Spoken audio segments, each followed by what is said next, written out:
Assalamualaikum warahmatullahi wabarakatuh. Apa kabar anak-anakku sekalian? Semoga kita semua dalam kondisi sehat dan selalu dalam lindungan Allah Subhanahu wa taala. Nah, pada pertemuan kali ini Bapak akan menjelaskan tentang persamaan garis lurus dengan topik gradien garis. Agar kalian lebih paham dengan materi ini, mari sama-sama kita simak video berikut ini. Nah, tujuan kita belajar kali ini, yang pertama, kalian akan memahami pengertian dari gradien garis. Yang kedua, menentukan gradien garis dari grafik garis lurus. Yang ketiga, menentukan gradien garis yang melalui dua titik. Dan yang terakhir, menentukan gradien garis dari suatu persamaan garis lurus. Nah, yang pertama kita akan coba bahas tentang apa itu gradien garis. Jadi, gradien garis atau yang disimbolkan dengan M adalah nilai yang menunjukkan kemiringan suatu garis. Sekarang kita sama-sama coba simak ilustrasi di bawah ini. Ada seorang pengendara bermotor yang sedang melintasi suatu jalan. Yang pertama, ketika dia naik tanjakan,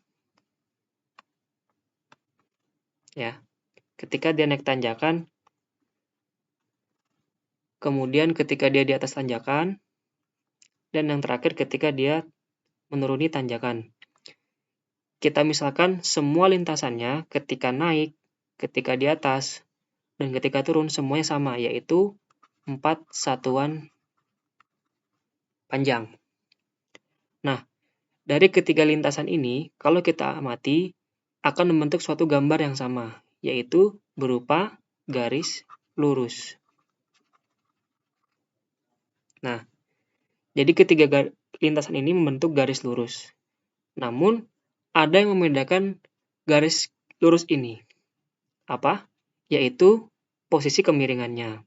Jadi, yang garis merah ini kemiringannya ketika naik, kemudian yang kuning ketika di atas, dan yang hijau ketika turun. Posisi kemiringannya ini berbeda. Karena posisi kemiringannya berbeda,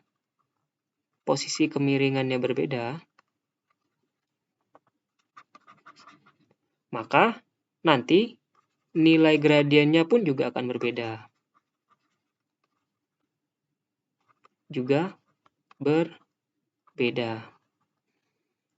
Ya, jadi walaupun sama-sama miring posisinya, tapi nilainya pasti akan berbeda karena posisi kemiringannya sudah berbeda. Nah, untuk mengetahui cara menentukan nilai gradiennya, mari kita lanjutkan ke slide berikutnya. Nah, pertama, bagaimana cara menentukan gradien dari grafik garis lurus? Jadi, gradien garis itu dapat ditentukan dengan membandingkan komponen Y dan komponen X pada diagram Cartesius. Nah, rumus untuk menentukan gradien yang melalui titik A dan B adalah M sama dengan delta Y per delta X. Artinya perubahan nilai Y dibagi dengan perubahan nilai X. Misalkan kalau kita ambil contoh gambar di samping, ya, ada dua titik nih. Kalau kita hubungkan dengan garis, ya, akan membentuk seperti ini. Ya, kurang lebih seperti ini.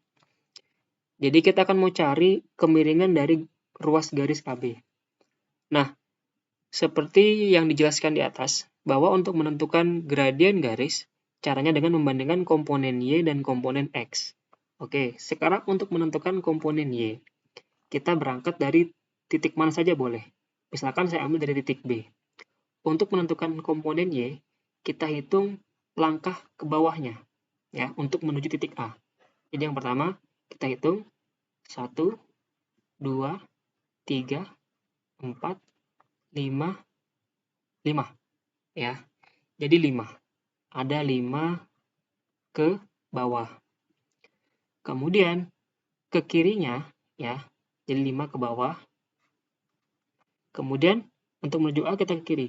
1, 2, 3, 4, 5 juga. Jadi 5 ke kiri. Nah, arahnya ini menentukan tandanya.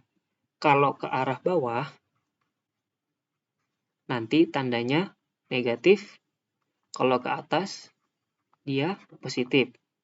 begitu pula arah ke horizontalnya. Kalau ke kanan, dia positif, kalau ke kiri, dia negatif. Nah, karena di sini tadi kita sudah memperoleh dia 5 ke bawah dan 5 ke kiri, maka untuk menentukan gradien ruas garis AB, caranya, sebentar. Nah, jadi untuk menentukan MAB-nya, delta Y per delta X. Delta Y tadi kita lihat dia 5 langkah ke bawah, berarti di sini negatif 5. Nah, delta X-nya menunjukkan arah horizontalnya, tadi ke kiri ya, sebanyak 5 satuan juga, karena ke kiri jadi tandanya negatif. Negatif 5. Terus, sama dengan negatif 5 dibagi negatif 5, sama dengan 1. Sehingga, kemiringan atau nilai gradien dari ruas garis AB yaitu 1. Ada nggak cara lain? Ada. Nah, misalkan saya berangkat dari titik A. Saya pakai tinta biru deh misalnya. Tinta biru ini ya. Misalkan saya berangkat dari titik A. Kita menuju B. Kita hitung sama-sama ya. 1, 2, 3, 4, 5. 5 ke atas. Kemudian 1, 2, 3, 4, 5. 5 ke kanan. Nah, kita dapat 5 ke atas, 5 ke kanan. Berarti ruas garisnya MAB, kemiringannya adalah delta Y per delta X. Sama dengan, karena ke atas 5 positif, dan delta X-nya karena ke kanan juga positif 5. Sama dengan 1. Artinya, dengan cara apapun, mau pakai yang pertama atau yang kedua, nilai gradiennya akan selalu sama. Karena kemiringannya tetap. Hanya saja yang membedakan adalah cara kita menentukan arahnya. Jadi, cara menentukan arahnya tadi tidak mempengaruhi hasil atau nilai dari gradien garis itu. Nah, jadi semoga kalian bisa memahami atau tidak terpatok dengan yang kiri atau yang kanan.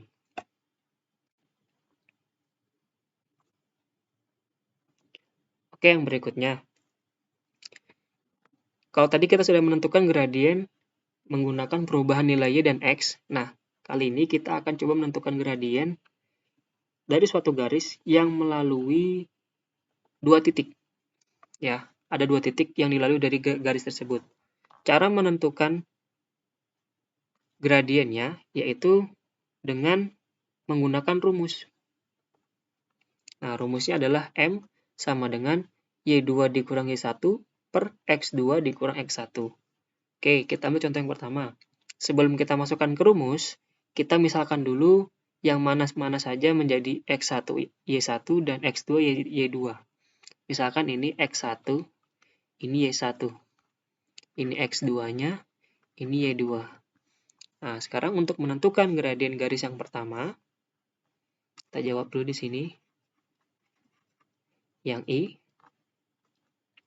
M sama dengan Y2 dikurang Y1 per X2 dikurang X1. Kita masukkan, Y2-nya adalah 7, Y1-nya adalah min 4. Per X2-nya adalah min 2, dikurang X1-nya adalah 3. Sama yang berapa ini? Nah, 7 dikurang negatif 4. Ini sama halnya menjadi 7 tambah 4. Kemudian ini tetap min 2 dikurang 3. 7 tambah 4 sama dengan 11. Negatif 2 dikurang 3 sama dengan min 5. Sehingga hasilnya negatif 11 per 5. Jadi kemiringan garis yang melitik 3, min 4 dan min 2,7 adalah negatif 11 per 5. Oke, kita ambil lagi contoh yang berikutnya, yang kedua.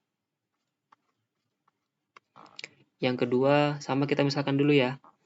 Mau saya balik, nggak boleh nih. Misalkan di sini X1, ini Y1, ini X2, ini Y2. Oke, kita masukkan ke rumusnya M sama dengan Y2 dikurang Y1 per X2 dikurang X1. Y2-nya 1, Y1-nya adalah negatif 5, kemudian X2-nya 6, dan X1-nya adalah, terbalik ya. Ini bukan min 5, seharusnya di sini, oke kita ganti dulu, kita perbaikin. Di sini bukan min 5, melainkan min 8. Di sini min 8. Ya, min 8. Nah, di sini min 5. Sama dengan 1, ini negatif, dikurang negatif jadi tambahnya. Tambah 8, ini juga tambah. Jadi, 1 tambah 8 sama dengan 9, 6 tambah 5 sama dengan 11. Jadi, gradien dari garis yang nomor 2, yang melewati titik 6,1 dan min 5,8 adalah, min 5,8 adalah 9/11. Oke, kita cek dulu. Ini Y2-nya 1 tadi ya. Benar. Kemudian 6, nah benar. Yang ketiga, sama nih. Ini X1, ini Y1, ini X2, ini Y2. Kita masukkan ke rumus lagi. Y2 dikurang Y1 per X2 dikurang X1.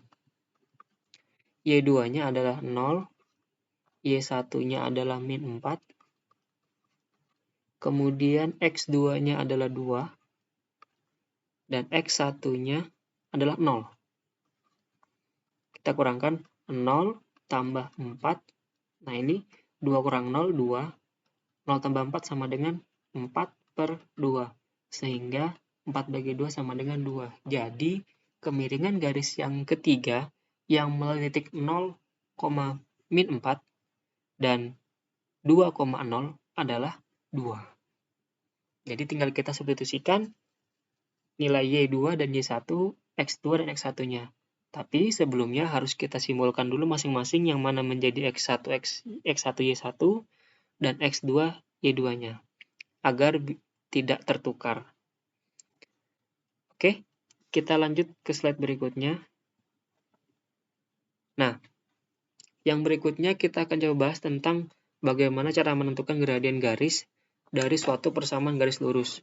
Kalau tadi kita sudah menentukan gradien dari garis yang melalui 2 titik. Nah, kali ini kita akan cari gradien tapi yang diketahui adalah persamaannya. Jadi, langkah-langkahnya adalah untuk menentukan gradien dari suatu persamaan adalah mengubah bentuk persamaannya ke bentuk umum, yaitu Y sama dengan MX tambah C.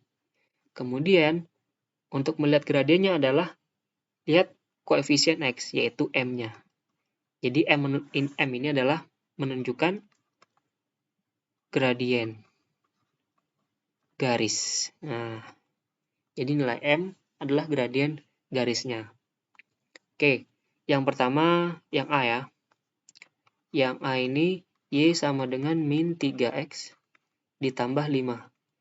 Nah, kalau kita lihat contoh yang pertama, sudah sesuai dengan bentuk umumnya, yaitu Y sama dengan MX tambah C. Ya, di mana M itu adalah koefisien X atau angka yang terdapat di depan X. Nah, kalau kita lihat di sini, angka yang di depan X itu adalah negatif 3. Sehingga gradiennya adalah min 3. Jadi, untuk garis yang pertama, gradiennya adalah min 3. Yang B, min 2Y sama dengan 4X dikurang 7. Sebenarnya sekilas ini sudah mirip seperti bentuk umum. Hanya saja di sini ada yang membedakan, yaitu koefisiennya harus 1. Jadi, karena di sini masih koefisien D-nya negatif 2, harus kita ubah menjadi bentuk umumnya. Nah, bagaimana cara mengubah bentuknya? Jadi, untuk membuat koefisien Y ini menjadi 1 adalah dengan cara membagi.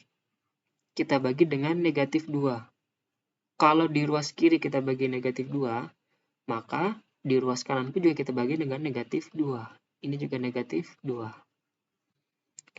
Negatif 2 dibagi negatif 2, 1. Jadi ini Y saja, sama dengan 4 dibagi negatif 2.